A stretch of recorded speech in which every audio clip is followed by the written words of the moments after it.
Hello, and welcome to LURK, the Insomnia Files. If you're awake right now, staring into the dark while the rest of the world sleeps, you're in the right place.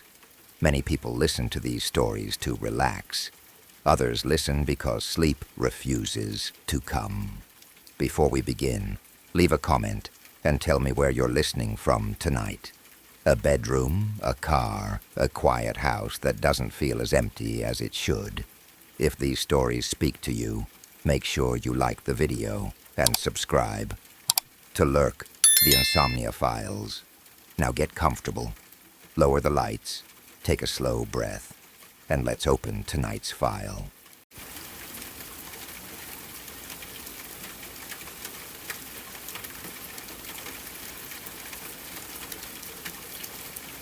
When I was a child, my family was considered extremely lucky.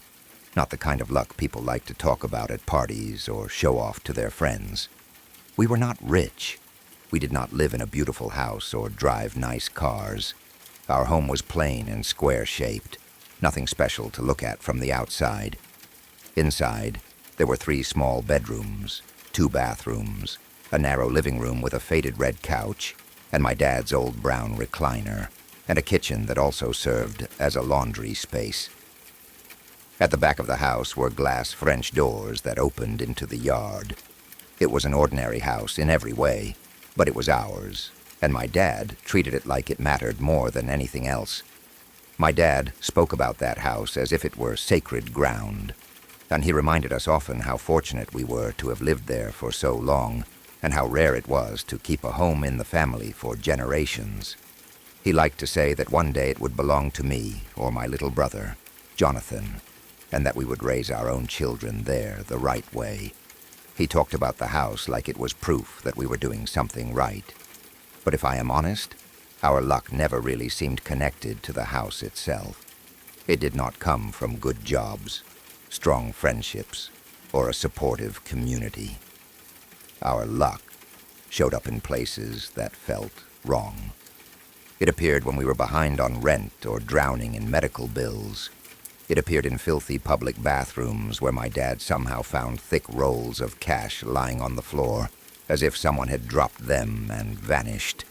It appeared through letters from lawyers. They telling us we were named in the wills of distant relatives none of us could remember meeting. It appeared when utility companies made mistakes and sent us large refund checks for money we knew we never paid. The luck always arrived exactly when we needed it most, but it lived in places that made your skin crawl if you thought about them too long. As a child, I did not question it. I just knew that whenever things got bad, something strange happened and everything worked out. Looking back now, I realize how wrong that was. But at the time it felt like a blessing.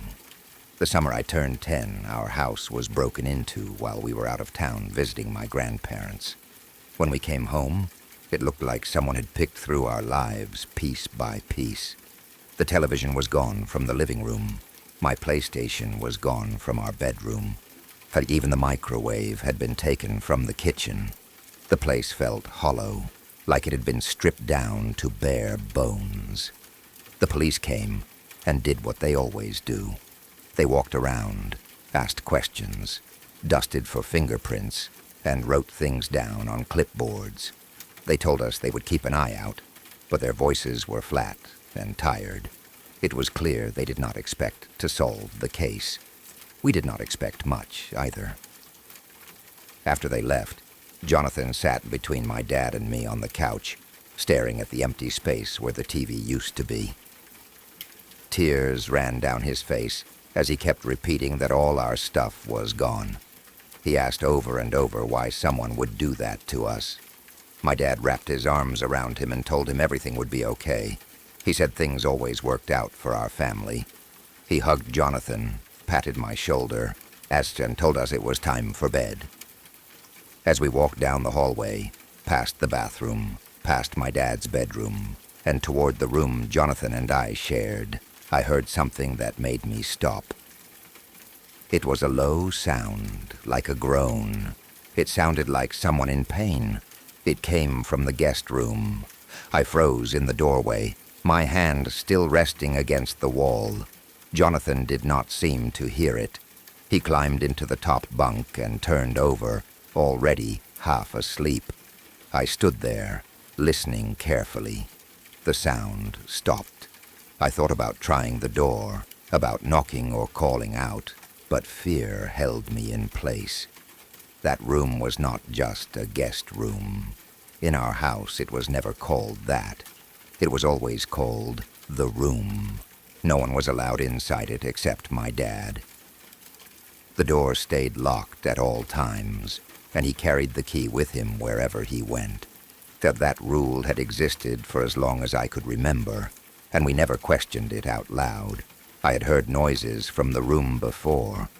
Strange sounds, usually soft squeaks, like movement on an old bed. But I had never heard anything that sounded like pain. That night, I lay awake in my bed, staring at the ceiling, my stomach tight with fear. Hours later, I finally heard the door to the room open, then close, then lock again. The next morning, Jonathan woke me up by yelling my name. I ran into the kitchen and then out toward the backyard, where he stood with the French doors wide open. His arms were stretched out, like he was showing off a magic trick. Everything was there. All the things that had been stolen were neatly arranged in our yard. The TV and microwave were placed carefully on towels, as if someone wanted to make sure they did not get scratched. Everything else was stacked inside cardboard boxes. Sitting on top of one of the boxes was a yellow sticky note. Red ink had soaked through the paper, and the same word was written over and over again. Sorry, sorry, sorry. Things like that happened often enough that we eventually stopped asking questions. We were not lucky every day, but these small miracles happened just often enough to convince us that our family was different, that we were protected somehow. It gave us hope, sometimes foolish hope, but hope all the same. When my mom died, a few weeks after my 8th birthday, that hope turned into denial. She died suddenly, and none of us were prepared for it. For months afterward, my dad kept making 2 cups of coffee every morning. He set an extra chair at the table. While none of us ever said it out loud, but part of us believed she might come back, the same way everything else always seemed to come back. For most of my childhood, I barely thought about the room. I had grown up knowing it was forbidden. My dad never opened it when we were around, so eventually the closed door just felt like part of the house itself. Something permanent and unchanging. That changed when I was in 5th grade. Jonathan and I were sitting at the dining table doing homework while my dad cooked dinner. I was struggling with long division, my pencil pressed hard into the paper. Jonathan was working on simpler math, humming quietly to himself. Suddenly I felt a sharp poke in my side. I snapped at him to stop messing around, but he looked genuinely confused. When it happened again, I yelled at him. He swore he was not touching me. I grabbed his worksheet in frustration and saw that every answer was already filled in, perfectly. He tried to snatch it back, knocked his chair over, and that was when my dad came in, angry and shouting. He did not ask questions. He sent us both to our room. Jonathan spent the rest of the afternoon trying to get on my nerves. By the time dinner rolled around, I was exhausted and angry. My dad barely looked at us, distracted by his phone. I tried to casually suggest that maybe it was time for me to have my own room. I did not even say the room's name. My dad shut it down immediately. His face hardened and his voice went cold. He said I could not have that room. When we pushed, when Jonathan asked who lived in there, my dad exploded. He dragged me into his bedroom and punished me harder than he ever had before. That night, Jonathan cried quietly in his bed while I lay awake in pain, staring into the darkness. After that, we never talked about the room out loud again, but it lived in our thoughts, Both Jonathan and I started having nightmares. In mine, the room turned into a stage, and people laughed at me while I stood frozen. Jonathan dreamed of monsters and fire. Eventually, curiosity became stronger than fear. We noticed that my dad always emptied his pockets when he jumped on the trampoline with us in the yard. One afternoon, we saw our chance. We switched the key he left on the table with the key to the room without him noticing. That night, just after midnight, we stood in the hallway, hands shaking, and unlocked the door. Inside was a bed. On the bed was what looked like a corpse. When the light came on, we realized it was not a body. It was a doll, a massive one, nearly 5 feet tall. Its skin was cracked and discolored, like something rotting but not quite dead. Its face was wrong in a way I still cannot fully describe. Then it spoke. Then it moved. It grabbed me. Jonathan saved me by attacking it, screaming and pulling me free. We ran into the hallway, sobbing and shaking. My dad found us there moments later. That was the night he finally told us the truth. The doll's name was Janice. She had been with our family for generations. She was the source of our luck. She kept us fed, sheltered, and safe. In return, she demanded things. And if she did not get what she wanted, terrible things happened. That was why my mother died. My dad said Janice was good. He said everything would be fine, as long as we listened and followed the rules. That night, sitting outside the locked door, my dad smiled at us and told us we were a lucky, happy family. And for the first time, I understood something I wish I never had. Luck can be the most terrifying thing of all.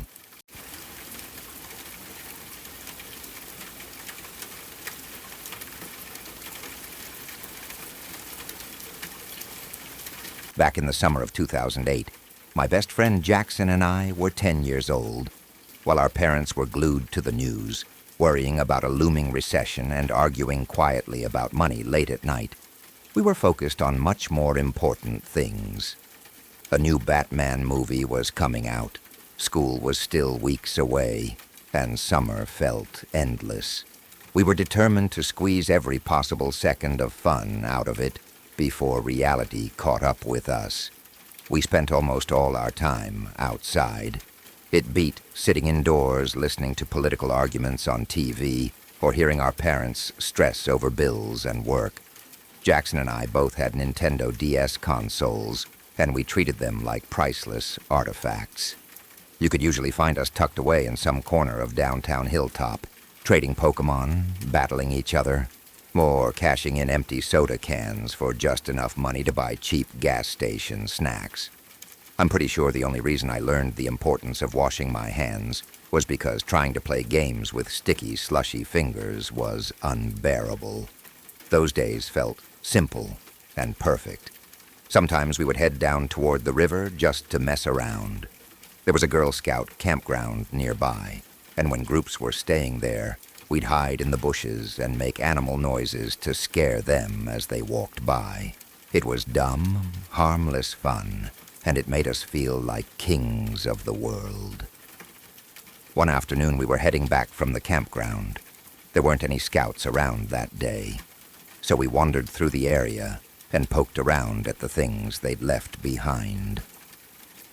We checked the tool shed, but there wasn't anything exciting inside.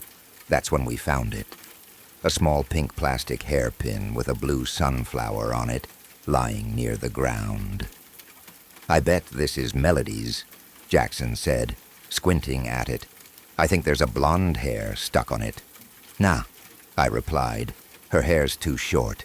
It's probably Lynn's." "No way. Lynn's hair is curly. This one's straight. Want to bet?" He thought about it for a moment, then held out his hand. We shook on it. If it belonged to Melody, I couldn't use my Luxray anymore. If it was Lynn's, Jackson wouldn't be allowed to use his Garchomp. It was a serious bet, at least to us.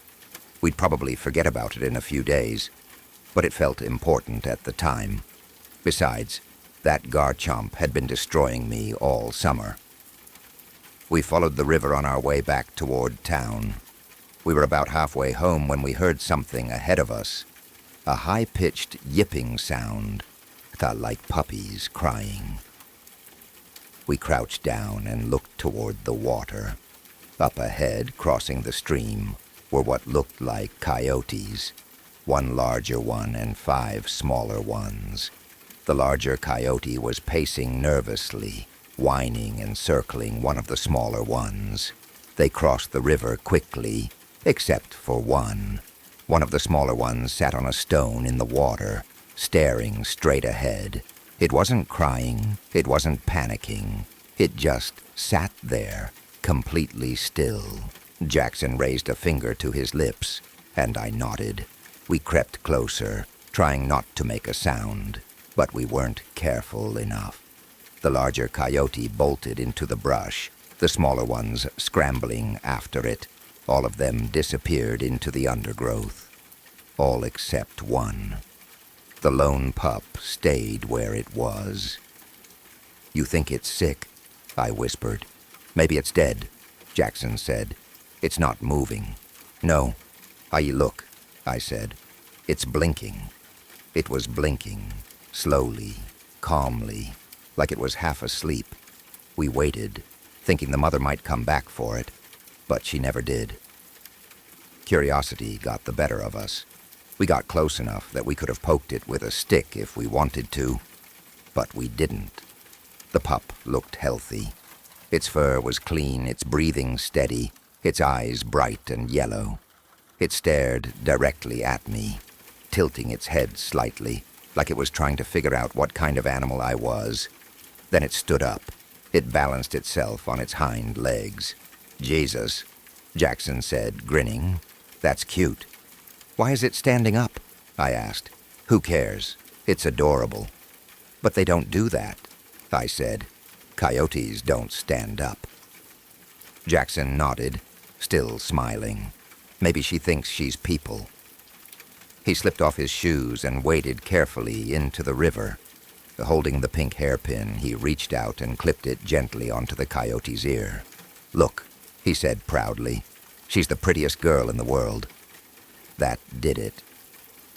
The pup dropped back down on all fours, spun in a circle, and started making excited little noises. She wagged her tail and panted happily. We spent the entire day with her. At first we kept looking for her mother, but it became clear she wasn't coming back. The pup followed us everywhere. We gave her snacks, talked to her, tried to teach her tricks. Neither Jackson nor I had ever had a pet, so finding her felt like a miracle. We knew we couldn't bring her home. She wasn't a dog, and our families were struggling. I didn't fully understand it at the time, but my mom had lost her job, and my parents were considering moving. Jackson's parents were barely keeping their hardware store open. There was no room in our lives for a dog. So we did the next best thing. We gave her everything we had, all our snacks. She loved people food. She followed us around, sometimes standing up on her hind legs like she was copying us.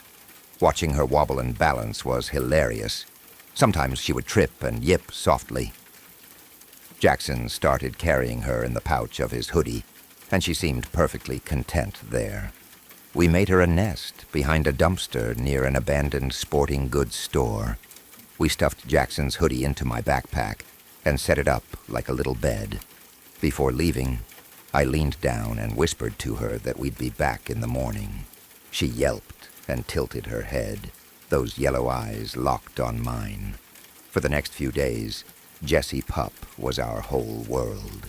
We named her Jessica, or Jessie for short. She followed us everywhere without a leash. She cuddled up next to us while we played our games. She still had the hairpin in her ear and never tried to remove it.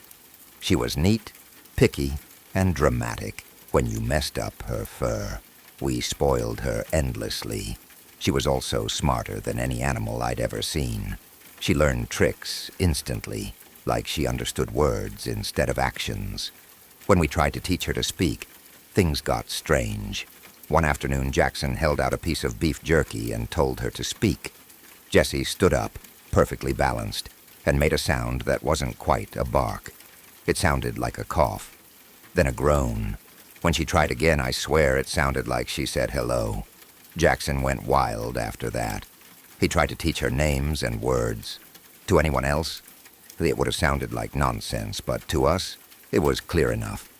Jessie, the magic pup. Then she got sick. Her fur started falling out. She slept constantly. Her stomach swelled. And one day, she disappeared. A week later, my mom found fur under my bed. Lots of it. And my old backpack. Jackson admitted he'd seen Jessie the night before. She had no fur. Her face was wrong. Things moved fast after that. A veterinarian was called. Hunters were brought in. Coyotes were killed. But Jessie wasn't among them. That night, she came into my house. She crawled under my bed with Jackson. And when she spoke, when she smiled at me with her yellow eyes and that too-wide grin, she said the words she loved the most.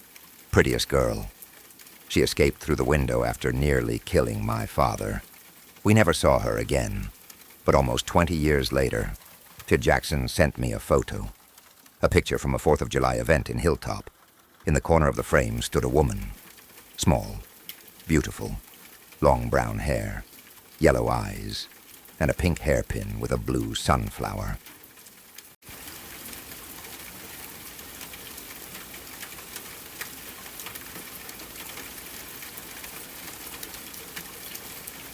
"10 years ago, I disappeared for 3 days. That fact alone is not debated. There are police reports, hospital records, and news clippings that confirm it.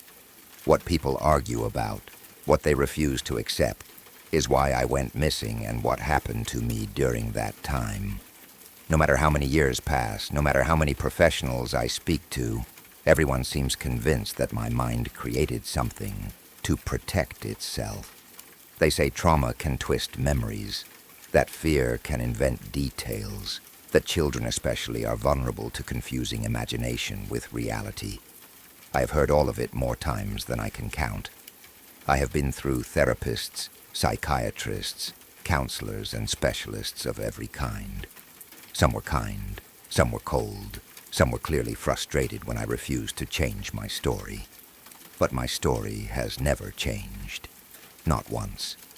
Because I know what happened, and I know what I saw, and nothing anyone says will ever convince me that it was something else. A close friend of mine recently came across an online discussion that reminded him of my case.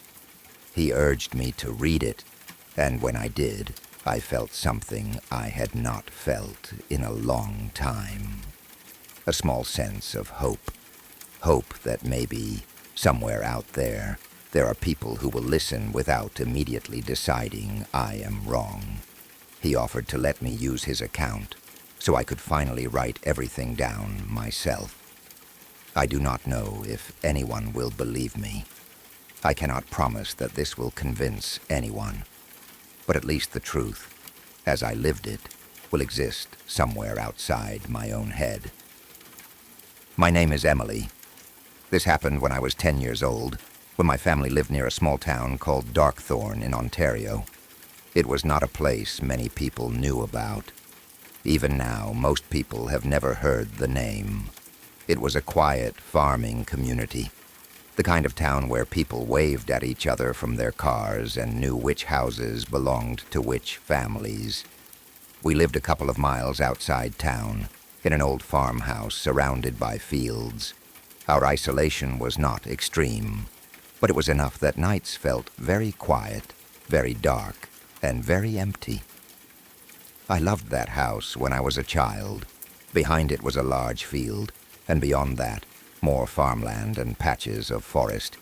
We had animals, and I spent a lot of time outside helping my parents, or just wandering around. To me, it felt like freedom. To adults, I suppose it probably felt a little risky. But Darkthorn felt safe back then. Or at least that is how it felt before everything changed. The town had its stories and legends, like any small place does. People whispered about strange lights, missing livestock, and things seen moving in the fields at night. I grew up hearing those stories, but they never frightened me. They were just stories, things adults talked about when they thought kids were not listening. I did not know at the time that one of those legends would eventually be tied directly to me. The night everything happened was June 16th. It started like any other evening. My father had been doing some work on the roof earlier in the day when he slipped and fell from the ladder. He insisted he was fine. He always insisted he was fine, no matter what happened. But my mother noticed that he was limping, and after some arguing, she decided to take him to the hospital to get checked out, and that meant I was going to be home alone. By that point, I had been left alone a few times already since turning 10. It was still new enough that it felt exciting. I took it as a sign that my parents trusted me. It made me feel grown up, responsible. They never left me alone for very long, usually just an hour or so. There were rules, of course. I was not allowed anywhere near the gun safe, which was locked and whose keys never left my parents. And I was not allowed to go outside once it was dark. At the time, they told me that rule was because of wild animals, coyotes, foxes, things like that. Only years later did that rule take on a different meaning for me. Anyone from Darkthorn who reads this will probably understand what I mean.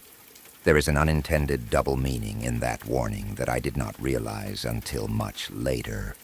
My parents ended up being gone longer than expected. The sun set while I was still alone in the house. My mother called every hour to check on me, her voice calm but tired. I told her I was fine every time. I did not tell her that I was watching an old horror movie marathon on television, something from the 1950s with black and white monsters and dramatic music. Instead, I lied and said I was watching cartoons on Teletoon, because I knew she would tell me to turn it off otherwise. There was food in the fridge, leftovers from dinner, so I was not worried about eating. The animals had all been taken care of before my father fell, so there was nothing I needed to do. All I had to do was wait.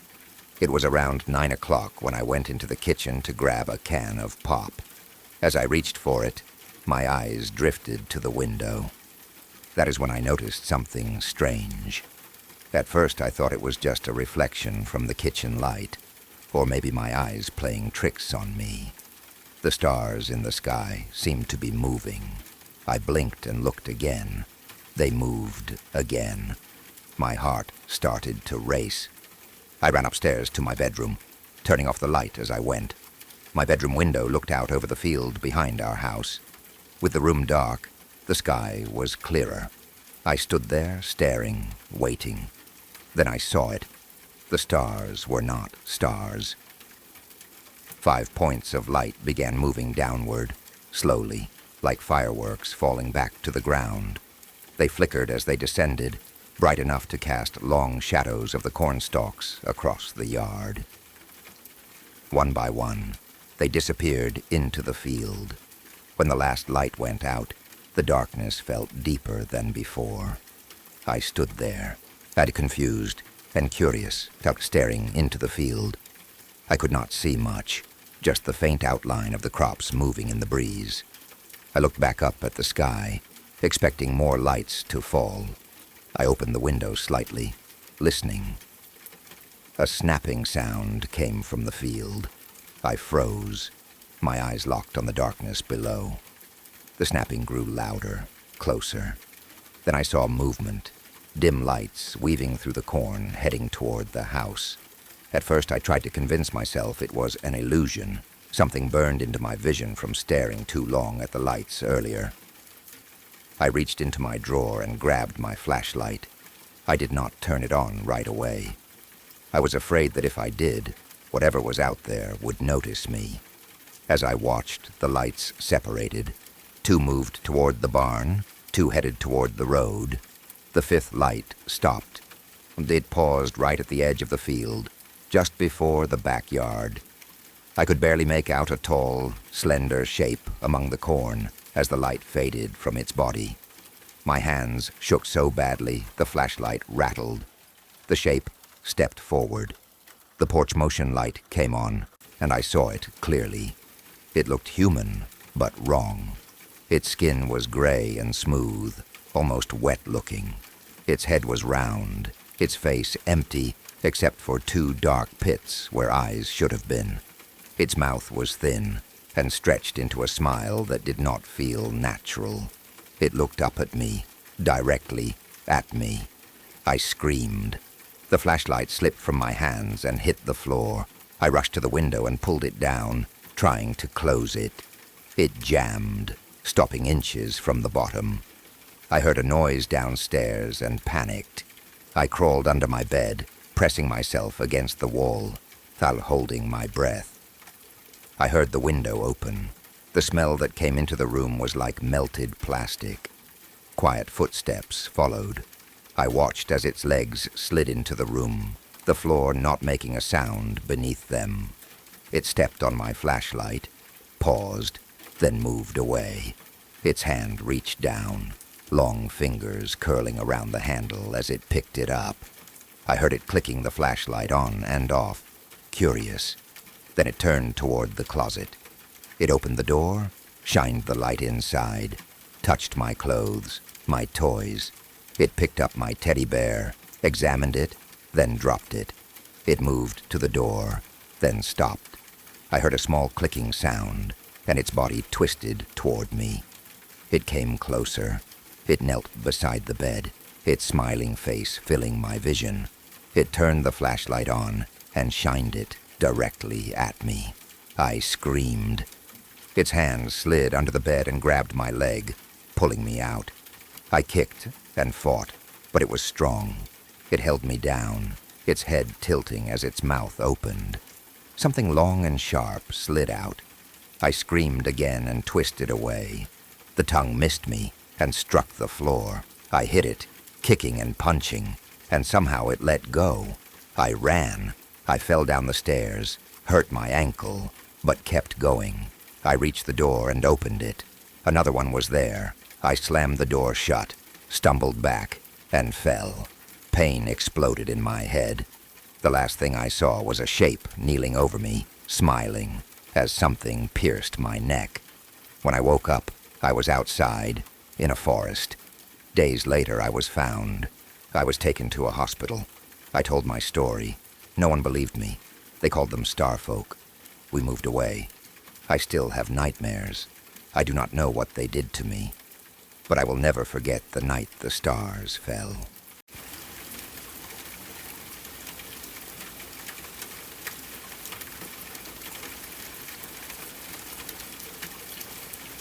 If anyone listening this is curious about urban exploration, about breaking into abandoned buildings and wandering around places that have been left to rot, I can tell you this much with complete honesty.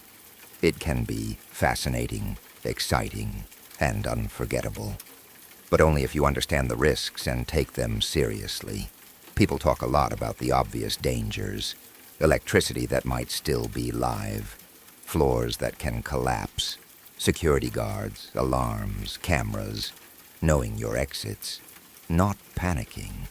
In general, if you are careful and you are not an idiot, you can usually avoid the worst of it.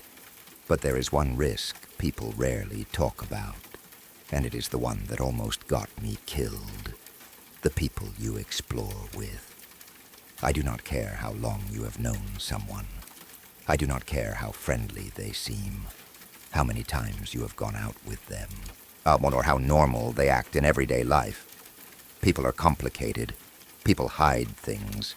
And when you are somewhere dangerous, isolated, and forgotten by the rest of the world, the wrong person can turn that place into a prison.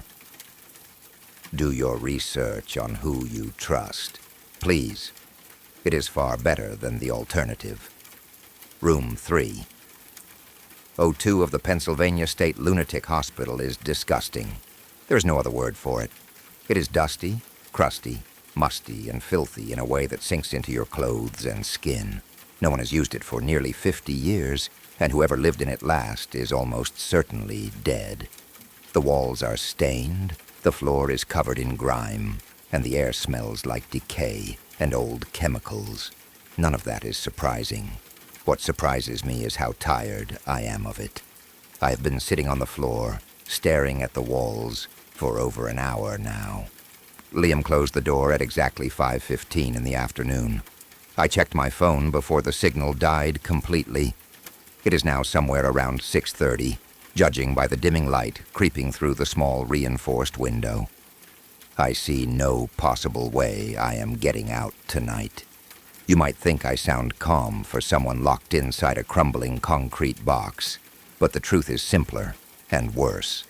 I already panicked. I screamed. I cried. I begged. I threatened. I burned through every ounce of adrenaline my body had.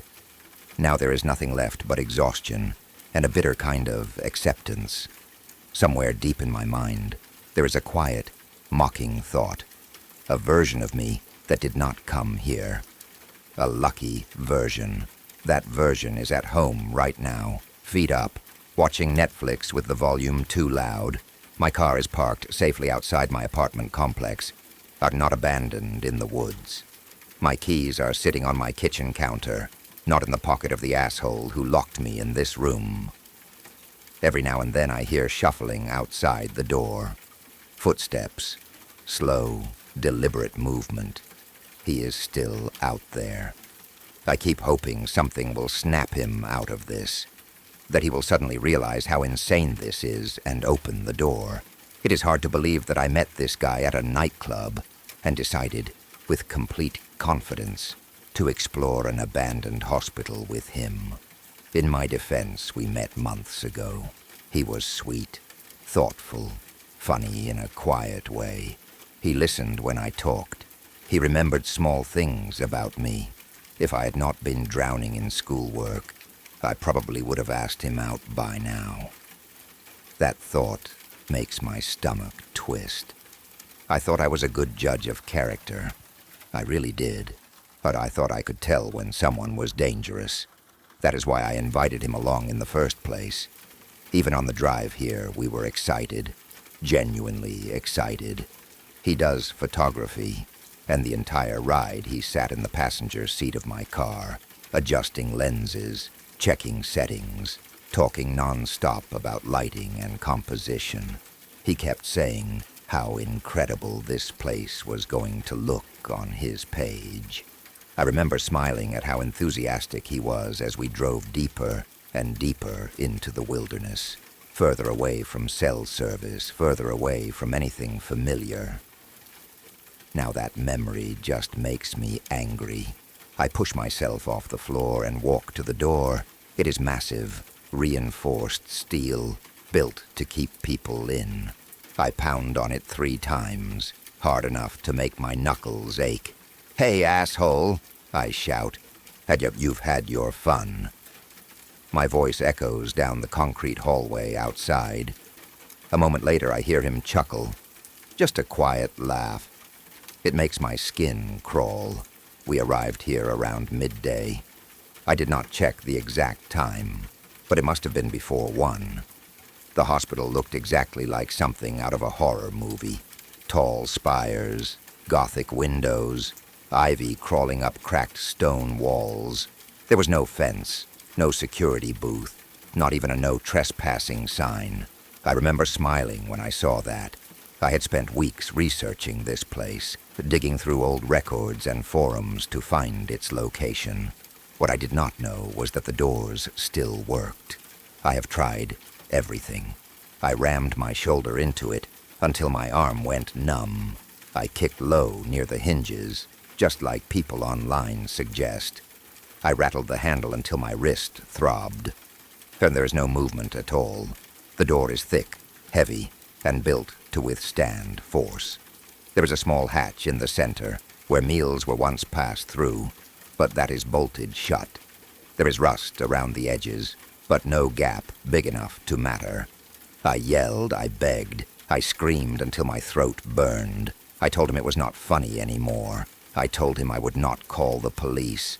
I told him I would do anything. All I heard was laughter. A soft laugh every time I spoke. He wanted me to hear it. He wanted me to know he was listening. We brought radios because there is no reception out here. Well, Liam brought them. That detail keeps bothering me. I do not really know how to use this thing. There are multiple channels, buttons I do not understand. The only other radio is the one he has. I do not even know if these connect to anything else. Surely he would not be stupid enough to give me a way to call for help. I tried talking to him through it, but he never responded. I cannot hear it through the door, so he must have muted it. Every once in a while, he presses the side button. My radio bleeps. That is it. Just a sound to remind me he is still in control. This place is in the middle of nowhere, deep woods in every direction. When we arrived, I actually felt relieved that there was no security, no guards, no cameras. That relief feels stupid now. I did not know the doors still locked. Eventually, the adrenaline wore off. The fear dulled into something heavy and slow. I slid down the wall and sat on the floor again. My head kept nodding, exhaustion pulling me towards sleep, when suddenly I heard something that snapped me fully awake. An engine. For a second, my brain refused to process it. Then panic hit me harder than before. No, no, no. I ran to the door and started slamming on it, screaming his name until my voice cracked. Some stupid part of me still believed he would open it, that this was all a sick joke, and he would stop now. Instead, I heard my own car. I heard tires crunching against gravel. I heard the engine rev, then stall, then rev again as he struggled with the clutch. I heard brakes screech as the car lurched onto the road. And then the sound faded. I have never felt so completely abandoned. The building fell silent. No footsteps, no laughter, nothing. I was a speck inside a massive, decaying structure surrounded by endless forest. I was not just scared anymore. I was finished. Then the radio crackled. I had forgotten it was even there. I dropped to my knees and grabbed it, shouting, without thinking, screaming every curse I knew into the speaker. "You asshole, come back, don't leave me." "Amber, shut up." Liam's voice burst through the static. It sounded thin, strained, panicked. "You need to stop talking. Listen to me." I froze. I didn't answer before, because I had the radio muted. He said quickly, "I didn't want him to hear me." Behind his words, I could hear an engine. "I think he's still in there with you." Liam continued, breathless. "I don't know who he is. I saw him in the corridor, and I'm pretty sure he has a gun. I'm going to get help. I swear. I'm coming back. Just..." I stared at the radio, then at the door. My hands were shaking. "Liam," I said slowly, exhausted. "I'm tired of you fucking with..." "Don't make a noise," he shouted desperately. "Don't make a sound." I tried to wait. I tried to get back to you, but he's on the 3rd floor. Just hold tight." He stopped mid-sentence. Not because of static, because of a sound, a laugh. Not through the radio, not echoing down the hallway. Right outside the door, I leaned forward until my forehead pressed against the radio. I did not realize I was crying until my breath hitched and my chest started to hurt. "Liam," I whispered. There was no answer. And then, slowly, deliberately, the lock on the door clicked open, just for a moment. If this is your first time here, I invite you to subscribe to LURK, the Insomnia Files. This channel is dedicated to real accounts, disturbing encounters, and unexplained moments shared by people who never expected anything to go wrong until it did. New files are released regularly, usually when most people are asleep. Turn on notifications so you don't miss the next case when the night feels a little too quiet. Now, back to the story. It had been a year since anyone had seen him. Our mother died just a few weeks after the car accident that took his fiancée's life. In the span of a few short months, I lost the woman who was supposed to become my sister, then my mother, and then my brother vanished without a trace. Grief stacked on top of grief until I could barely tell which loss hurt the most. I felt untethered, like the future I had assumed would always exist had quietly collapsed when I wasn't looking. I hadn't seen my mother in nearly 10 years. Life had gotten busy, resentments had gone unspoken, and distance became normal. The next time I saw her, she was lying in a casket. She looked so much older than I remembered, fragile in a way that shocked me. I remember thinking how unfair it was that time had kept moving without me there to witness it. All of her children had scattered across the country like seeds blown off a dandelion. But my brother Rick had stayed closest to her. He called her often. He visited. He checked in. Sometimes I think that's why losing her hit him so hard. And sometimes I can't stop thinking that if I hadn't been in Chicago on a business trip, when I got the call that he was missing, I could have done something. I could have gone to him. I could have stopped this. Rick and his fiancée had lived in Santa Fe, New Mexico. After he stopped answering calls and missed work, a neighbor requested a wellness check. The police found nothing out of place. No signs of a struggle. No note. No indication of where he might have gone. Eventually, the sheriff told my sister that Rick had probably chosen to disappear into the mountains. "It's a huge area of wilderness," he said. "I can't spare the resources to look for someone who doesn't want to be found." That was it. That was the official answer. In a last attempt to find something that felt like peace, or closure, or even familiarity, I decided to go back to our childhood home in Iowa. It had been sitting empty since our mother died. None of us had the emotional strength to sort through her things or decide what to keep and what to throw away. So the house remained frozen in time, like a museum of our childhood that no one wanted to visit. When I turned onto the quiet street, I immediately noticed a car parked in front of the house. It had New Mexico plates. For the first time in a long while, hope sparked in my chest. My hands trembled as I pulled into the driveway behind the familiar little red car. But the moment I stepped out, that hope curdled into dread. The house looked abandoned. The yard was overgrown. The windows were dull with dust. And standing at the mailbox was a woman I didn't recognize. She didn't look like any of the neighbors I remembered. She was glancing over her shoulder repeatedly, nervous and hurried. I called out to her. She startled, shoved a stack of envelopes back into the mailbox, and hurried down the street without saying a word. That alone unsettled me. We had forwarded our mother's mail. Nothing should have been delivered here anymore. My legs felt heavy as I crossed the yard. I hesitated before opening the mailbox, suddenly unsure if I wanted to know what was inside. When I finally did, the contents spilled forward into my arms. Letters. Dozens of them. All written in Rick's handwriting. Only my breath caught when I saw the postmarks. Some were dated months after he had been reported missing. There was no return address.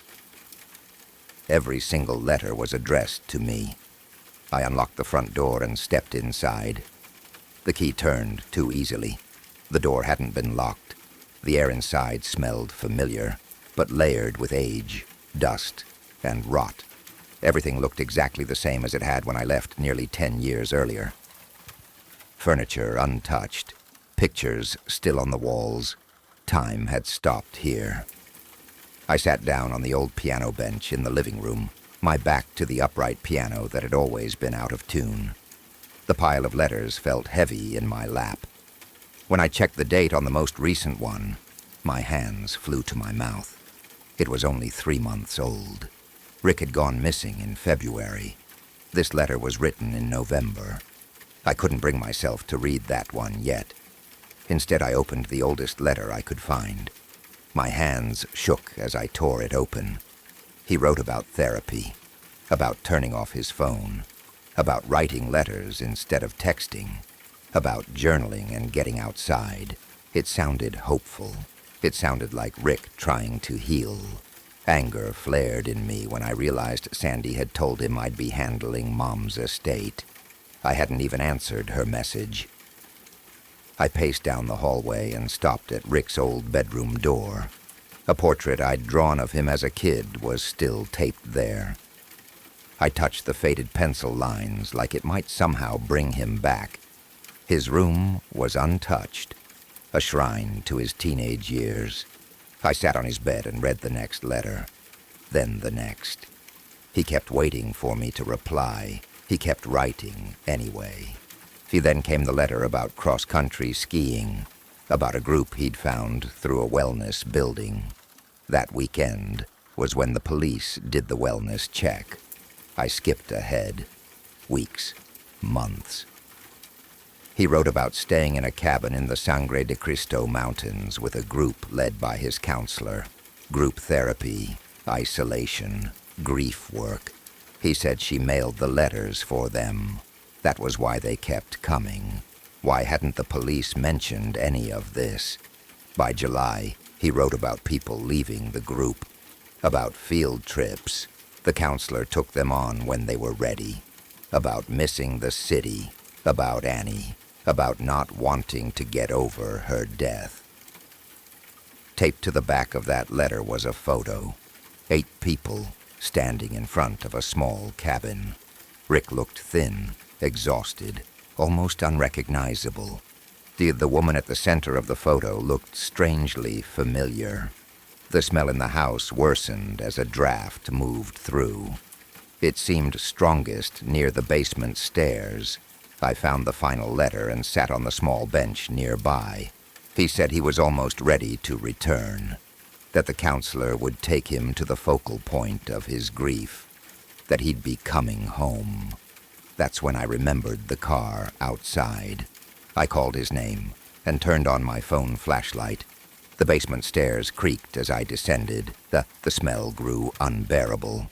At the bottom, I swept the light around. Everything looked unused, except for one room. My old bedroom door stood open. The body on the bed didn't look real at first. Too thin, too still. When I touched him, I knew. Rick was dead. He was cold, emaciated, covered in old wounds. I screamed until my throat burned. When I tried to open his stiff fingers, I found a photograph clutched tightly in his hand. It was the counselor. On the back, written in shaky ink, were 2 words. Find her.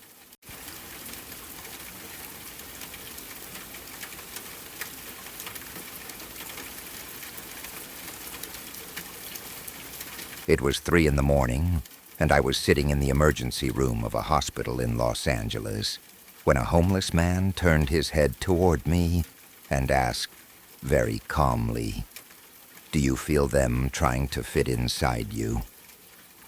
I heard him clearly, even over the television mounted high on the wall of the reception area.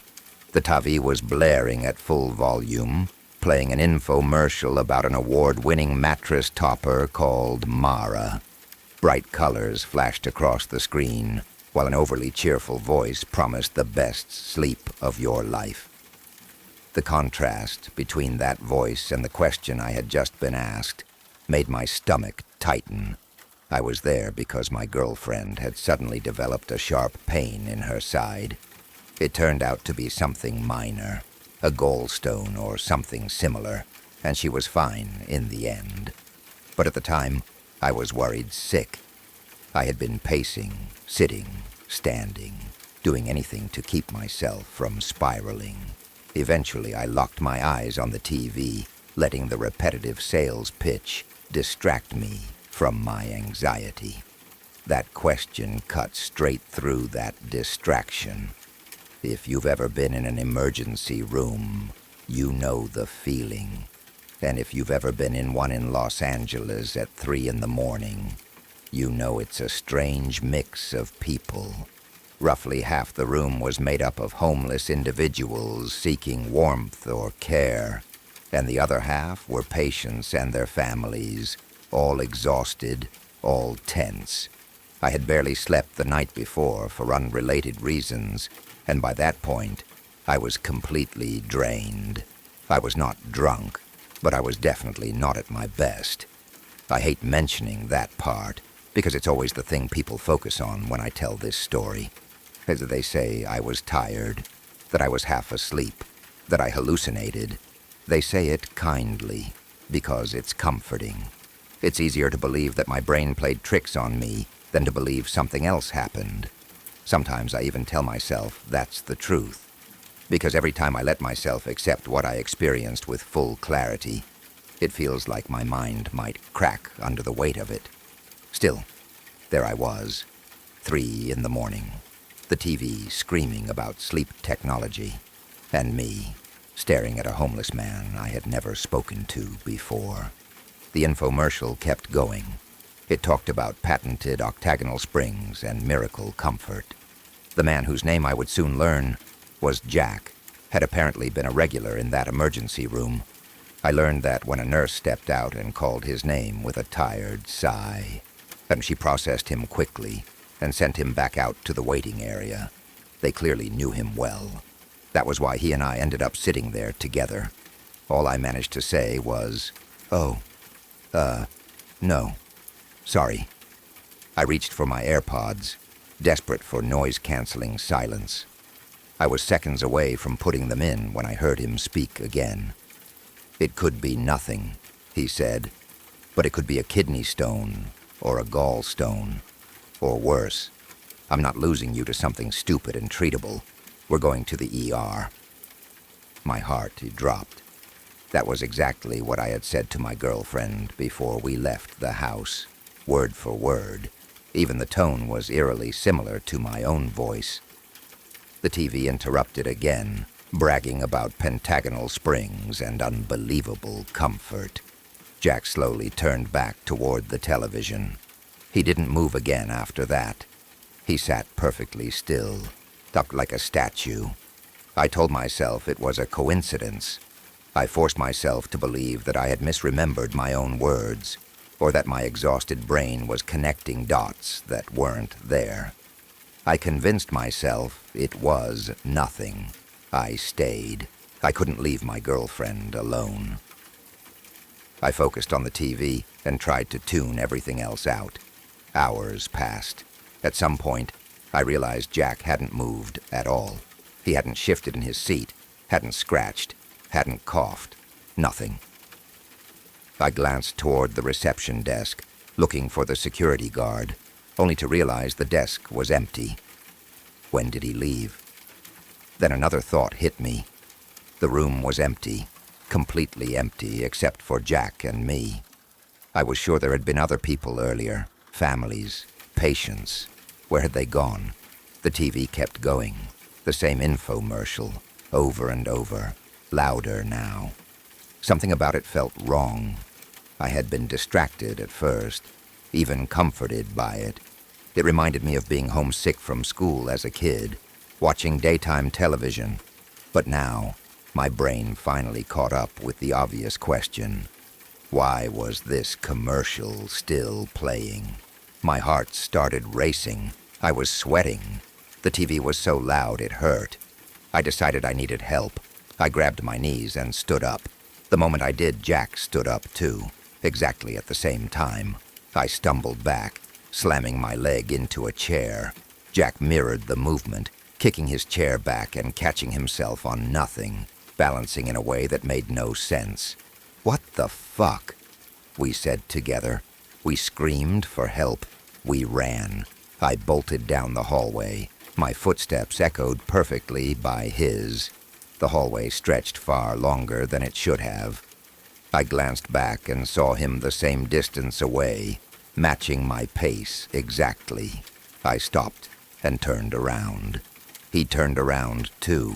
We screamed the same words into the empty hallway. Fight or flight tore through my head, looping over and over. How can I fight someone who is me? We said together.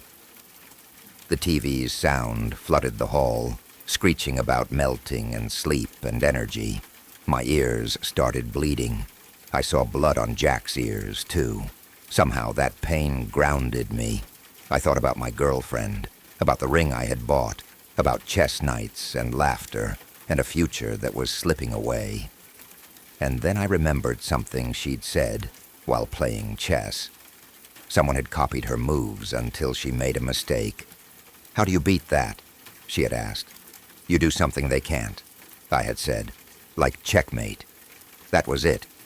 I ran back into the reception room. The TV was flashing colors that didn't make sense, colors that felt wrong to look at. Jack ended up beside it. I climbed onto a chair. He did the same. I didn't want to do it. Jack hadn't chosen this, but someone was waiting for me. I slammed my head forward. Glass shattered.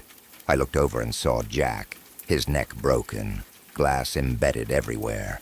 I kept going, over and over, blood everywhere, and then I heard my girlfriend's voice screaming my name. I was back in the ER lights, bright. People everywhere. Jack was standing on the desk, holding a massive knife. He looked at me like nothing had happened. He said they were coming, that they wanted energy, that he didn't have anyone waiting for him, but I did. Then he slit his own throat. After that, everything blurred. We left. We went home. Had people said I was asleep, that it wasn't real, I wanted to believe them. Until I drove past the hospital months later and saw an abandoned encampment nearby, a thin mattress topper with a label, Mara. And that is why I can never truly convince myself it was all just a dream.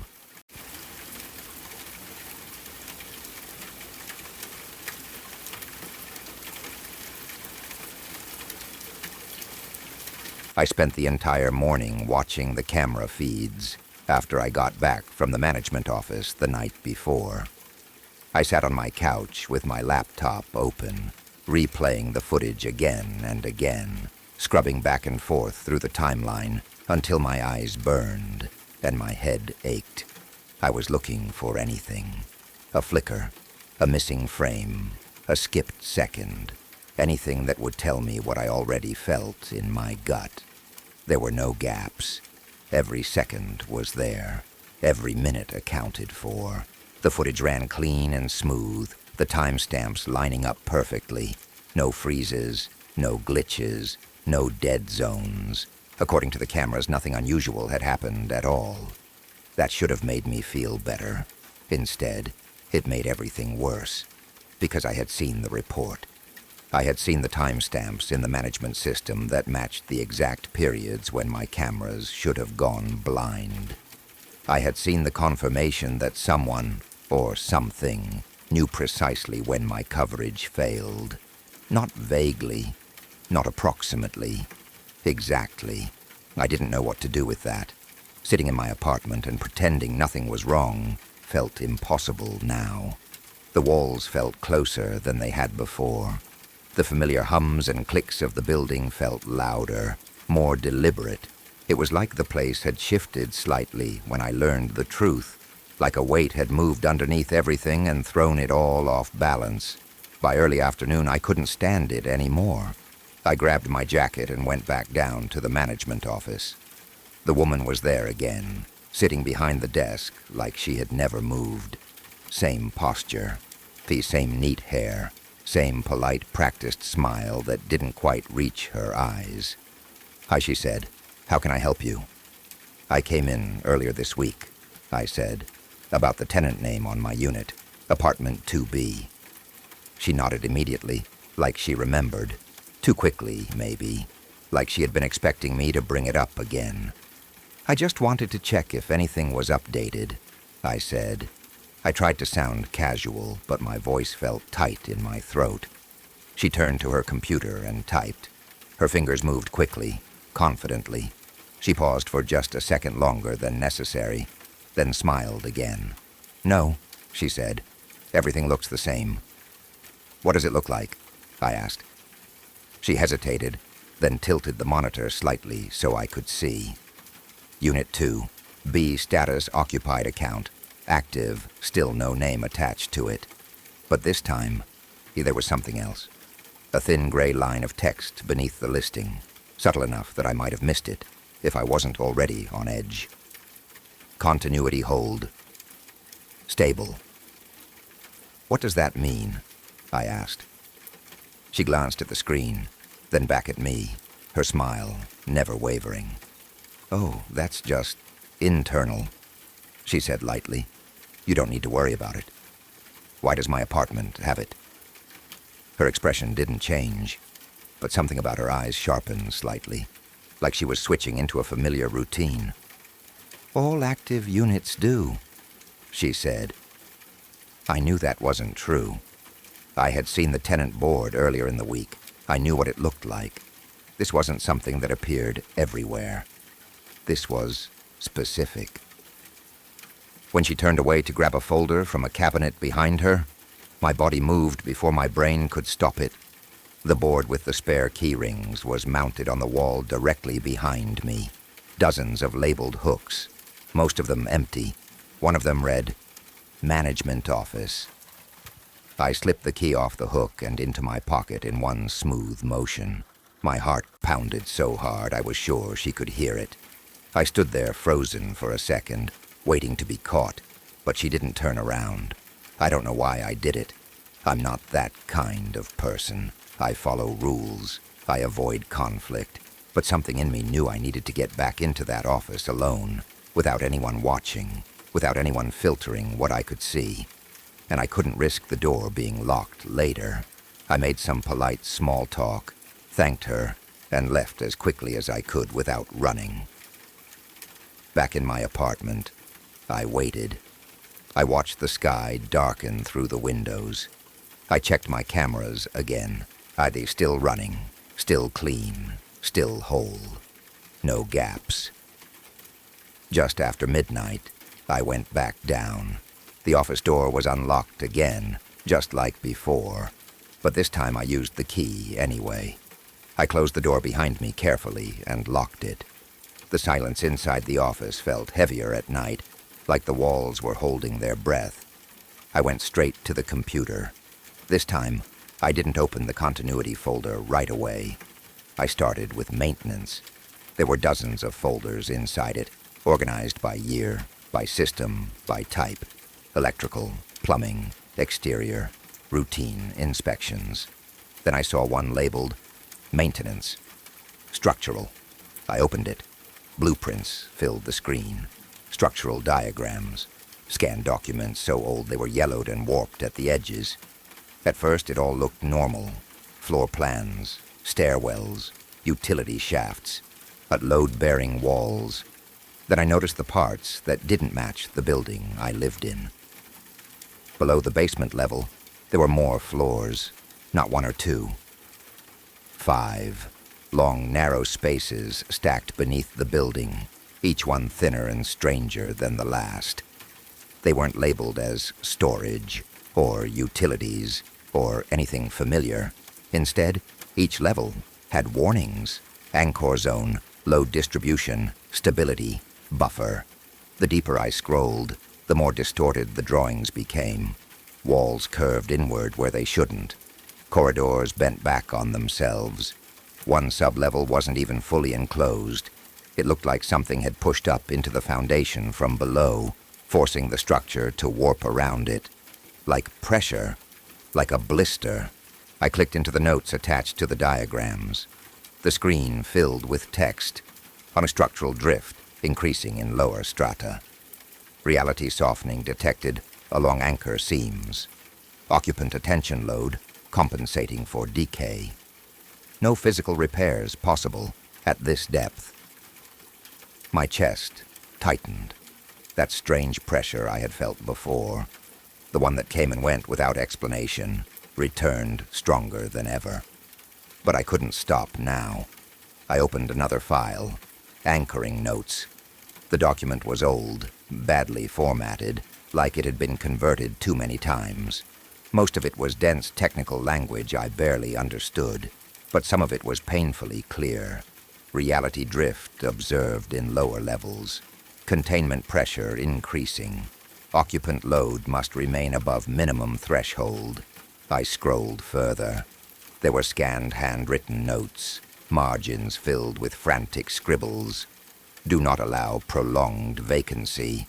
Our human routine stabilizes the fault. Attention is structural. One sentence was circled so many times in red ink that the paper beneath it looked torn. Without continuous presence, it spreads. That was when it hit me. This building wasn't just built on something. It was built around it. My mind reeled, searching desperately for a rational explanation, something safe and boring and explainable. But the words on the screen refused to turn into anything harmless. I went back to the continuity reports, not just for my unit this time. Every apartment in the building was listed there, unit numbers, percentages, time blocks, color-coded statuses, green entries marked stable, yellow ones marked degraded, red ones marked vacant. The red units were empty apartments. The yellow ones had notes beside them. Routine, irregular, attention drop. Occupant instability. My unit was green. Unit 2, B, adequate. I clicked into it again. The layout had changed. Instead of a simple status page, it looked like a usage log. Timestamps, durations, charts I didn't understand, and a new label. Continuity contribution. The times listed matched perfectly with the gaps from my camera report. The moments when I knew something had happened but couldn't see it. Another line caught my eye. Siphon rate within acceptable range. I stared at it for a long time. I didn't want to make the connection. I didn't want to let my thoughts go where they were heading. So I went back to the blueprints, back to the warped lower levels, back to the shape pushing up into the foundation. I kept hoping my brain would reject it, that it would finally say, "This is nonsense, this can't be real." It didn't. I kept reading, that reality softening detected along anchor seams. Occupant attention load compensating for decay, like something beneath the building was pressing upward, testing the boundaries, wanting to spread.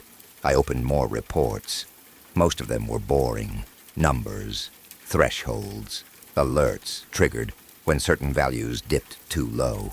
Notes about corrective action that didn't involve tools or repairs or machines, just adjustments. Reassign occupancy, increase routine density, avoid synchronized vacancy. Then I found one more document, sublevel stability. The image that loaded made my stomach drop. It wasn't a map, it was a cross-section. The building, the ground beneath it, and something under that, not drawn with clean lines or clear edges, just distortion, warping, a bulge pressing upward against the foundation like a living thing. I couldn't tell where it ended and where the building began. When I tried to zoom in, the lines bent instead of sharpening, like the image itself didn't want to be examined too closely. I thought about the laundry room, the way sound carried wrong down there, the way time felt loose, the way I never truly felt alone. My hands were slick with sweat. I read the last lines. Anchor drift accelerating, containment stress rising, continuous human presence required. Presence, not repairs, not machines, people. I thought about my apartment, still marked, occupied, still active, even without my name attached to it. I thought about the missing hours, the gaps, the way things kept happening, even when I wasn't there to do them. I closed the file. The dark screen reflected my face back at me. Pale, tired, older than it should have been. I didn't want to think it, but I couldn't escape it anymore. This building exists to contain something that pushes, and as long as it keeps getting what it needs from the people above it, from the routines, the attention, the occupied units, the lives being lived on top of it, It doesn't have to come through.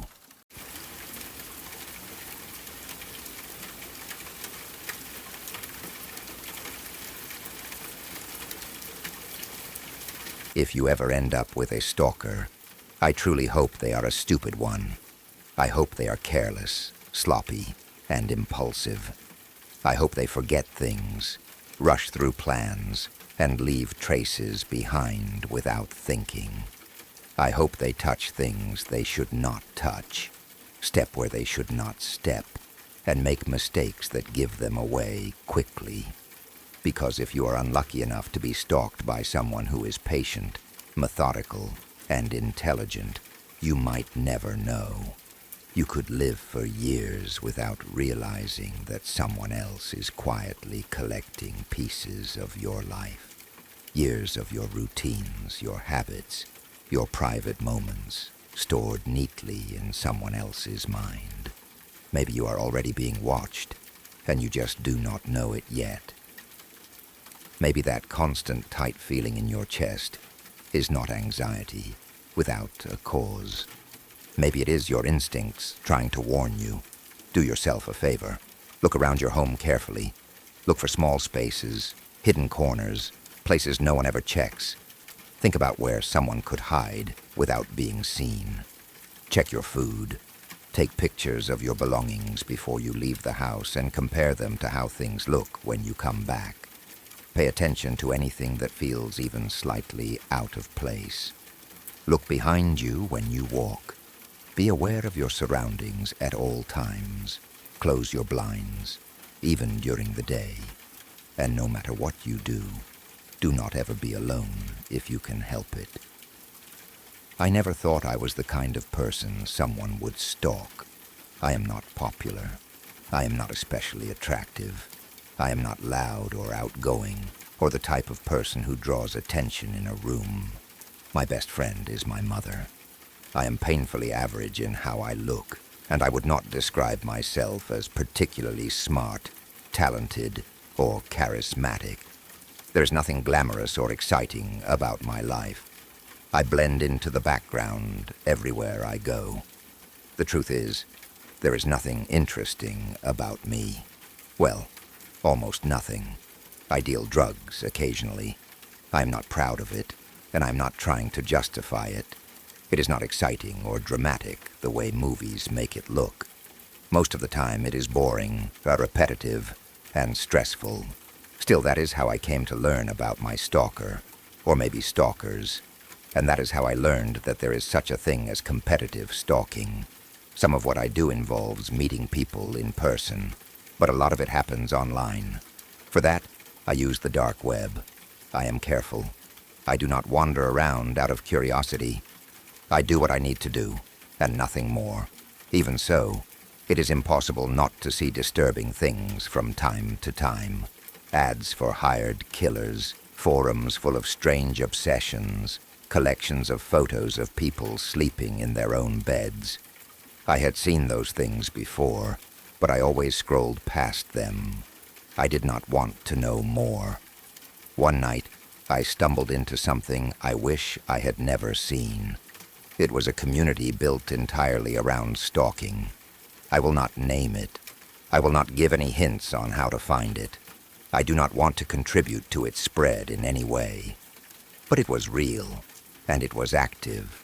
The people there talked openly, casually, even proudly about the people they were watching. They treated it like a game, like a competition. Thread after thread was filled with people bragging about their targets, comparing notes, and seeking approval from others who understood exactly what they were doing. One post stuck with me immediately. A woman wrote about how much she loved stalking men. She said it made her feel powerful. She talked about narrowing her focus down to 2 men and not being able to decide which one she wanted more. She joked about how no one ever suspects a woman could be stalking a man, and how that made it even more exciting for her. She attached pictures, blurry, distant photos taken from angles no stranger should ever have. Another person replied, shocked that they were stalking the same man. They argued about who had been watching him longer, who knew more about him. One of them listed details that made my stomach drop. How long he showered, what kind of adult content he watched, how much money was in his bank account, his medical history, his favorite shows, things no one should ever know unless they were deeply, invasively involved in his life. Another comment said they had been inside his house recently, that they watched him eat dinner. Someone replied that they knew, that they had seen them. The casual way they talked about it was horrifying. There was no fear, no shame, no sense that what they were doing was wrong. Other users congratulated them, encouraged them, treated stalking like an achievement unlocked through dedication and skill. I saw photos that made me feel sick. People asleep in their own beds, naked bodies photographed without consent, selfies taken in mirrors by victims who had no idea someone else was there with them. Images clearly taken from crawl spaces, closets, behind doors, through tiny gaps and holes. Some of it was deeply perverted. I will not describe those parts. They are burned into my mind enough already. One post chilled me more than the others. Someone wrote about being in love with a woman. They talked about watching her children at school, about asking them questions about their mother. They asked how easy it would be to take one of them. The post was anonymous. There were no details, no names, just the confidence of someone who knew they could get away with it. I kept scrolling, unable to stop, the same way people stare at accidents even when they know they should look away. Someone wrote about how good a woman's cooking was the night before. Someone shared a picture of underwear they had stolen and laughed about it. Someone bragged about talking to their victim every day, pretending to be someone else, knowing the victim had no idea who they were really speaking to. Then I saw something that made my blood turn cold. A post describing a quiet, withdrawn college student. Someone who did not talk to anyone. Someone no one would ever suspect. Someone who dealt drugs. That was me. My heart started racing. I told myself it had to be a coincidence. There were plenty of people like me, plenty of washed-out juniors trying to survive. But then another comment appeared, saying they watched her from her window all the time, that they found it funny when she cried herself to sleep, that they had gotten into her house once and had to jump out when she came home. Another user asked if they were talking about a specific name. It was my full legal name. The reply was casual. Yeah, why? Another response appeared, almost immediately. I'm in her house, right now. I cannot properly explain what that moment felt like. I would not wish that feeling on anyone. For a full minute, my mind shut down. I stared at the screen, unable to think, unable to move. Then I noticed the date on the post, 3 days ago. I had been home. Panic hit me all at once. My chest felt tight, my hands shaking. I tried to reason with myself. No one could stay hidden in my house for 3 days. That was impossible. I did not even know if I had a crawl space. I jumped up from my desk and started tearing through my apartment. I dragged furniture away from walls. I checked behind doors, inside cabinets, under sinks. I opened every closet. I checked vents, corners, places I had never paid attention to before. When I looked inside my fridge, I froze. It might have been paranoia, but it looked like someone had lifted the lids of my containers, like tiny amounts of food were missing. Not enough to notice at first glance, but enough to make my stomach turn. I could not find any crawl space. I went back to the computer. The conversation had continued. Someone asked how they had gotten into my house. The reply said they would not tell, that maybe one day the other person would become a professional like them, that they went out often and watched me sleep. Someone said they did not believe it. I was skimming through messages with shaking hands while calling my mother. She answered quickly. She asked if I was okay. I told her I thought someone was stalking me, that I had found a website where people were talking about me. There was a long pause on the line. She sounded confused, frightened. She asked what I meant. Till another message appeared on the screen. I'm so good at what I do that I hacked her phone and laptop. I can see her screens. Get in line. I froze, my phone still at my ear. At that exact moment, I heard a sound from my living room. A faint scratching. Slow, careful, like nails testing wood. I whispered to my mom to get out and that we would talk later. I grabbed my jacket with shaking hands. Before I left, I looked at the screen one last time. My mother was panicking, asking questions I could not answer. A final message appeared. I don't care. You're just an observer, a watcher. I'm a player. I actually came into contact with her. I've been talking to her on the phone for months, and she thinks it's her mother. That was when I understood that the worst part of being stalked is not being watched. It is realizing that someone else has already been living inside your life.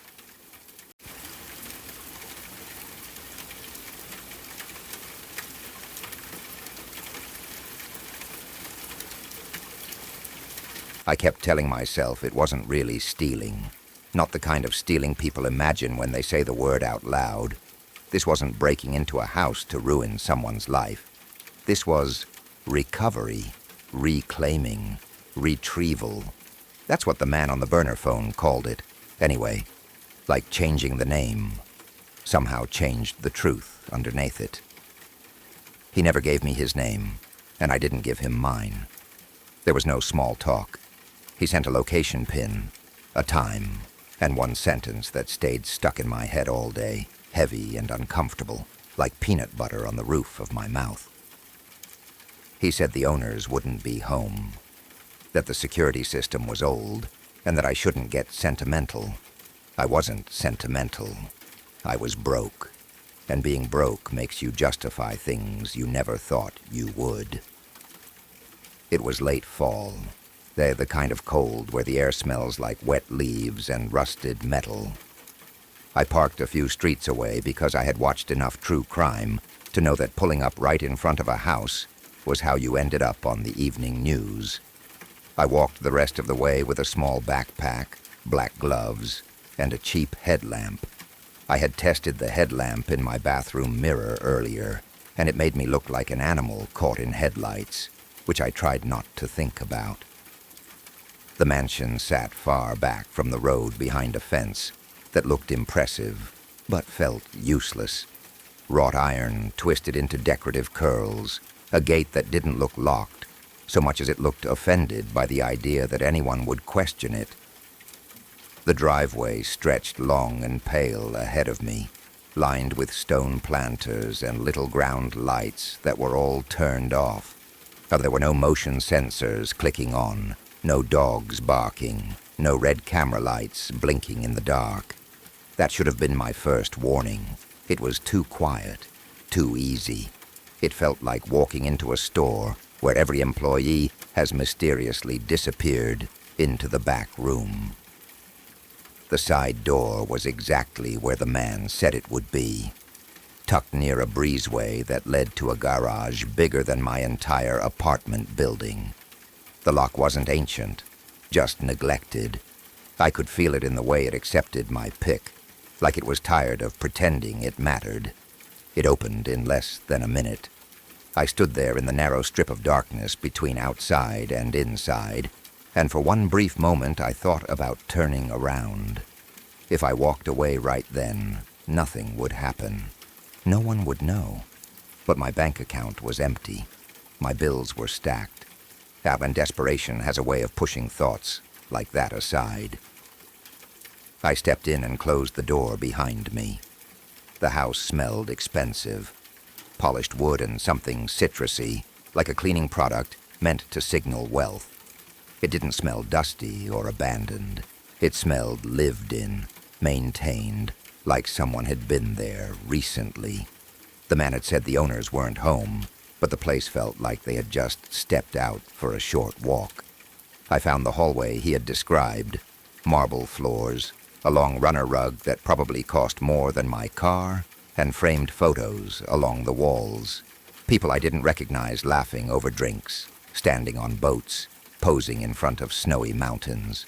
No children, no pets, just adults with money and time. The instructions were simple. Second floor, office, a small safe hidden behind a painting. So inside the safe would be a blue velvet box. Take the box and leave everything else. That was supposed to make it easy. One item, no temptation. But as I passed the open archway into the living room, I saw a glass display case lit from the inside. Sitting on a velvet stand was a watch. Not just any watch. The kind people show off online with captions about hard work paying off. The kind my ex used to send me pictures of with laughing emojis when we were arguing about groceries. I stopped. I know I shouldn't have, but I did. My brain did that quick, cruel math it always does when it sees something valuable. If I sold that watch, I wouldn't just be surviving for a month or two. I would be able to breathe. The lock on the case was small and simple, more decorative than secure. I told myself that taking one extra thing didn't really change anything. Like there was a moral difference between stealing one item and stealing two. The case opened quietly, and I slipped the watch into my pocket. After that, everything felt faster. Stealing doesn't make you feel guilty as much as it makes you feel hungry. One thing leads to another. I moved on, telling myself to focus. The staircase was wide and carpeted, swallowing the sound of my footsteps. Upstairs, the hallway split, and at the end were double doors with brass handles.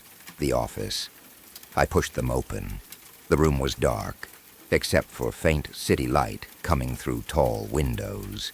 A large desk sat in the center, a leather chair behind it, shelves filled with books that looked more decorative than read. In the far corner hung an abstract painting in deep blues and blacks. I stepped toward it and lifted the frame. The lights came on all at once, not flickering, not slowly. Full bright light, like a stage spotlight. I froze so hard my shoulders hurt. Behind me, the office doors clicked. Not a soft latch, but a solid mechanical lock. I ran to the doors and pulled. Nothing. I slammed my shoulder into them. They didn't even shake. It felt like the door was part of the wall now. Then I heard a sound behind me. A chair moving. I turned slowly and saw him sitting behind the desk, like he had been there the entire time. He wasn't masked. He wasn't dressed dramatically. Just a man in dark clothes, calm and relaxed, looking at a notebook. He looked up at me with mild annoyance, like I had interrupted him. He said hello, and then said, almost cheerfully, that we should get started. I asked who he was, and he sighed, like I had asked something obvious. He said he was the person who owned the house, or more accurately, the person who kept it. He commented on my gloves, how people always think gloves make them invisible. My heart was pounding.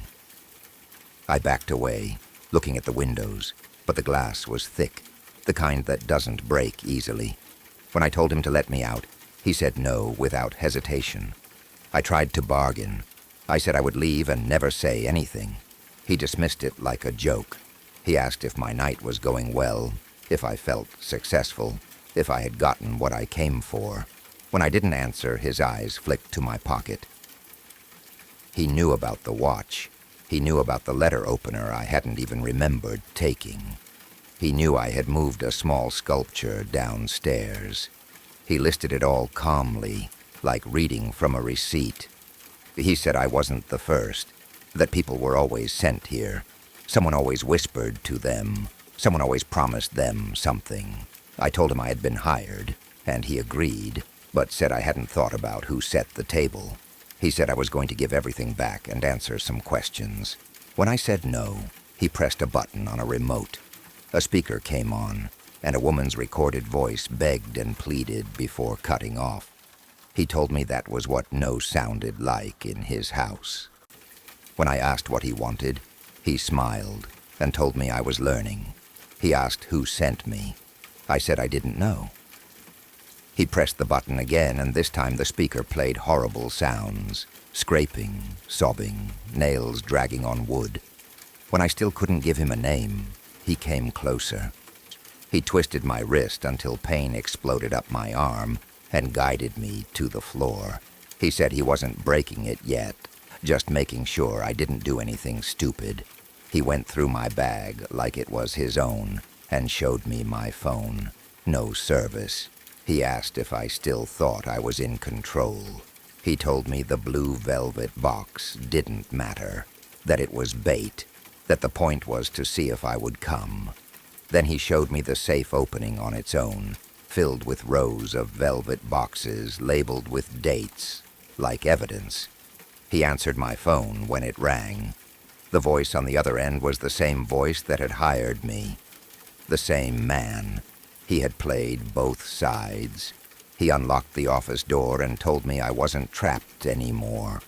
When I asked if he was letting me go, he said no. He said he was letting me run. I ran. The hallway lights went out all at once. I fell on shattered glass from the display case, slicing my leg badly.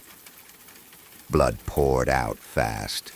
He followed at a walking pace, irritated more than angry. He pressed a cloth to my wound and complained about paperwork if I bled on his floor. He drove me to the hospital, told the nurse I had fallen on glass. I agreed. I got stitches. My wrist was wrapped. When I was discharged, he gave me back my own watch and told me I didn't get to keep things from his house, but he wasn't taking my time. He warned me not to talk about him. He said if I did, he would start inventory. All the little things I had taken, justified, forgotten. He told me hospitals were his favorite places.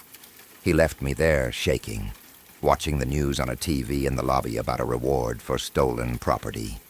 As he drove away, he said he would see me again when I got hungry. And that's when I understood the worst part. He never needed to keep me forever.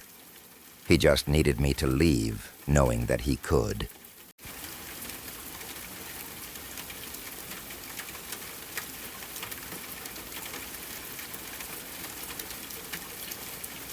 My job was never exciting, and it definitely wasn't something people talked about at parties. But for me, it was perfect. I worked for a vending machine service company, one of those behind-the-scenes businesses nobody thinks about until something stops working. We handled machines in offices, hospitals, schools, pretty much everywhere in the city where people needed snacks, soda, or coffee to get through the day. There was always work, and that meant steady pay, which was all I really wanted. My shift usually started very early, long before sunrise. I liked that part. At 3 or 4 in the morning, the city felt different, quieter. The roads were mostly empty, traffic lights blinking uselessly over deserted intersections.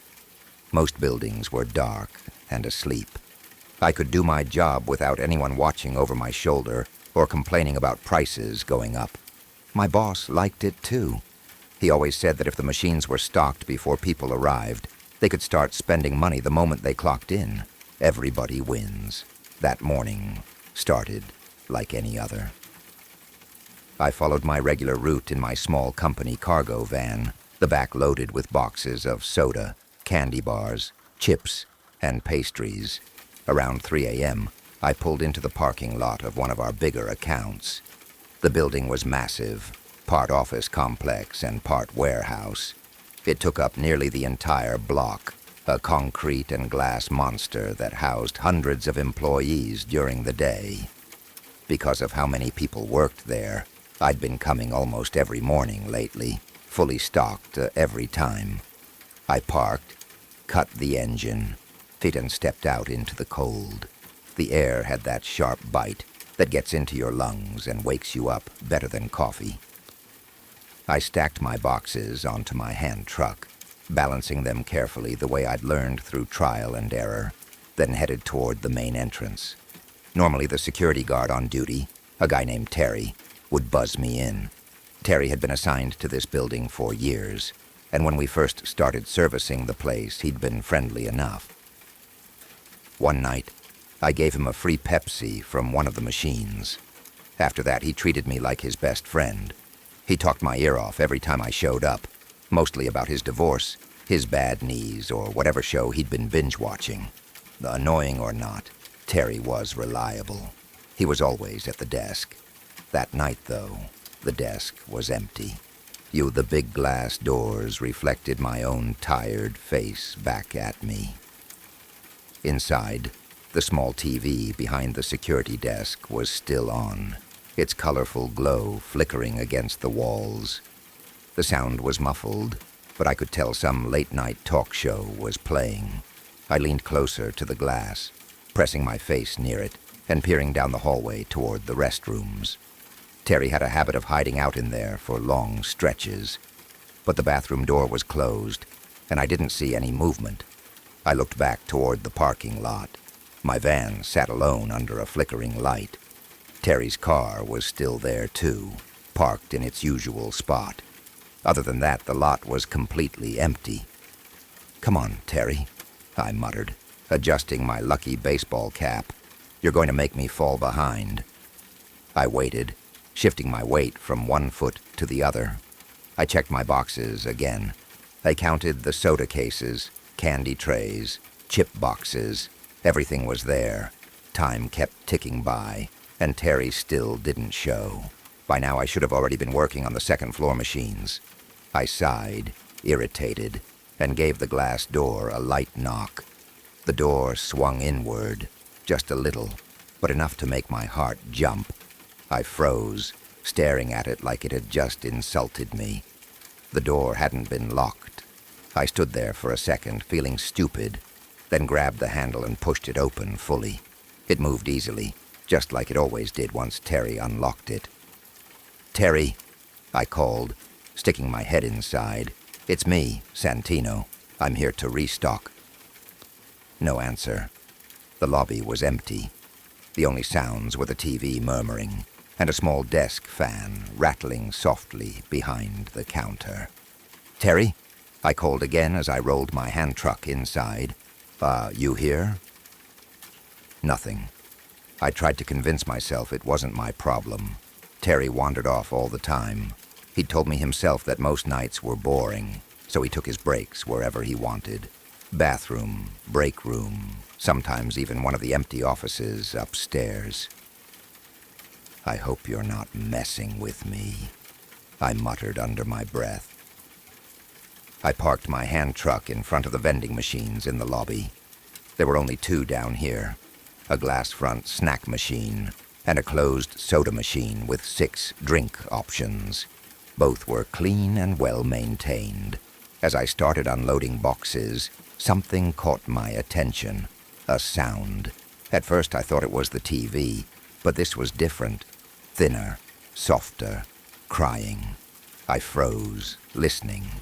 It sounded like quiet sobbing, small and shaky, like a child trying not to be heard. I looked around the empty lobby, felt my stomach tightening. "Hello?" I called out. "Is someone there?" "Help!" A tiny voice whispered, "Mister, please." My blood ran cold. The voice was coming from behind me, from the soda machine. "What the hell?" I whispered. "Mister, please," the voice said again, louder now. "Please get me out." I turned slowly, staring at the machine like it might explode. "How did you get in there?" I asked, my voice shaking. "What happened?" "I got locked in." The boy sniffled. "Locked in? Who locked you in there?" There was a pause. "My mom," he said quietly. I swore under my breath. My mind raced, trying to understand how something like this could even happen. Who puts a kid in a vending machine? How was that even possible? I didn't know what else to do. Calling the police crossed my mind. But all I could think about was how cold it must be inside that machine. "I've got you," I said, forcing calm into my voice. "Don't be scared." I pulled out my vending machine key and flipped open the plastic cover over the lock. When I tried to insert the key, it wouldn't go in. I leaned closer and felt my stomach drop. Something was broken off inside the lock. "Of course," I hissed. "What's wrong?" the boy asked, panic creeping back into his voice. "It's nothing," I lied. "Just going to take a second." He started crying again, his fear raw and desperate. "You're not going to be stuck," I said quickly. "I promise." I opened the coin slot to look inside. Through the opening I saw his face, freckled, pale, red watery eyes, staring back at me from a space no child should fit in. "How did you even get in here?" I asked softly. My mom," he repeated. I tried to think. Then I remembered the toolbox in my van. "I need to grab some tools," I told him. "I'll be right back." The moment I stepped away, his arm shot out through the drink slot and grabbed my pant leg. "Don't go," he cried. "Please don't leave me." "I'm not leaving," I said quickly, kneeling down. His hand was ice cold. That's when it hit me. The machine was still running. It was freezing him. "I'll be fast," I promised. "I have to hurry." He finally let go, and I ran. I sprinted to my van, heart pounding, grabbed the toolbox, dumped it out, and found the crowbar at the bottom. As I climbed out, I slammed my head and lost my cap, but I didn't care. I ran back inside. The soda machine was open, empty. My stomach dropped. Cans were scattered across the floor, condensation pooling beneath them. Their barefoot footprints led away from the puddle toward the restrooms. I followed them. The bathroom door creaked open. Inside were children, several of them. They were crouched over something on the floor, chewing. When they looked up, their faces were smeared with blood. Terry's uniform lay torn and ruined beneath them. "You said you'd help us," they said together. I tried to run. One of them bit into my arm, tearing flesh. I screamed, swung the crowbar, and ran. I don't remember much after that. Just bare feet chasing me, pain, blood, and the sound of the engine roaring to life. I escaped. But sometimes, when I'm stalking machines early in the morning, I swear I hear crying behind the glass. And I never work that route anymore. If you're still here, it means these stories didn't just pass through you. They stayed. Every file you heard tonight was shared by real people. Real fear, real uncertainty, real moments where something felt wrong, or almost did. And the most disturbing part, most of these stories don't end with answers. They end with silence, with questions, with the feeling that whatever was there might still be. If you want to keep exploring the cases that don't let go, subscribe to LURK, the Insomnia Files. There are many more files waiting, and not all of them close before it's too late.